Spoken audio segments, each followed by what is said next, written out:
হিসাবে আমার মন আমার মায়ের বিছানার পাশে পড়ে আছে সেই হাসপাতালের ঘরে, কিন্তু সেই মানুষটি যাদের জন্য জীবনকে উৎসর্গ করেছে, অর্থাৎ আপনারা এই মানুষগুলোকে যাদের জন্য দেশনেত্রী খালেদা জিয়া জীবন উৎসর্গ করেছেন নিজের জীবন, সেই মানুষগুলোকে আমি কোনোভাবেই ফেলে যেতে পারি না। এবং সেজন্যই আজ হাসপাতালে যাবার আগে আপনাদের প্রতি সহ টেলিভিশনগুলোর মাধ্যমে যারা সমগ্র বাংলাদেশে আমাকে দেখছেন, আপনাদের সকলের কাছে কৃতজ্ঞতা প্রকাশ করার জন্য আজ আমি এখানে দাঁড়িয়েছি আপনাদের সামনে। প্রিয় ভাই বোনেরা, আসুন আমাদেরকে আজকে নিশ্চিত করতে হবে, আমরা যে ধর্মের মানুষ হই, আমরা যে শ্রেণীর মানুষ হই, আমরা যে দলেরই রাজনৈতিক দলের সদস্য হই অথবা একজন নির্দলীয় ব্যক্তি হই, আমাদেরকে নিশ্চিত করতে হবে যে কোনো মূল্যে আমরা আমাদের এই দেশের শান্তি শৃঙ্খলাকে ধরে রাখতে হবে।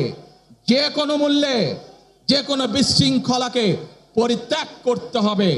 যে কোনো মূল্যে আমাদেরকে নিশ্চিত করতে হবে যাতে মানুষ নিরাপদ থাকতে পারে।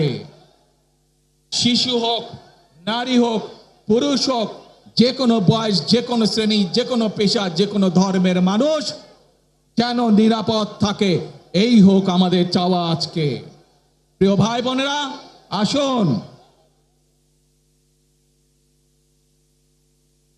প্রিয় ভাই বোনেরা, সবাই মিলে আজ আমরা প্রতিজ্ঞাবদ্ধ হই, সবাই মিলে করব কাজ। আরো সবাই মিলে করব কাজ, কর্মমদের বাংলাদেশ। ইনশাআল্লাহ আপনাদের সকলের কাছে দোয়া আছে, আবারও সকলকে যে কোনো মূল্যে দেশে শান্তি শৃঙ্খলা রক্ষার আহ্বান জানিয়ে যে কোনো বিশৃঙ্খলাকে পরিহার করে ধৈর্যের সাথে মোকাবেলা করার আহ্বান জানিয়ে আমার বক্তব্য শেষ করছি। আবারও আপনাদের কাছে কৃতজ্ঞতা প্রকাশ করছি আজকে আমাকে এইভাবে বরণ করে নেওয়ার জন্য। আল্লাহ হাফেজ। বাংলাদেশ জিন্দাবাদ। বাংলাদেশ জাতীয়তাবাদী দল জিন্দাবাদ।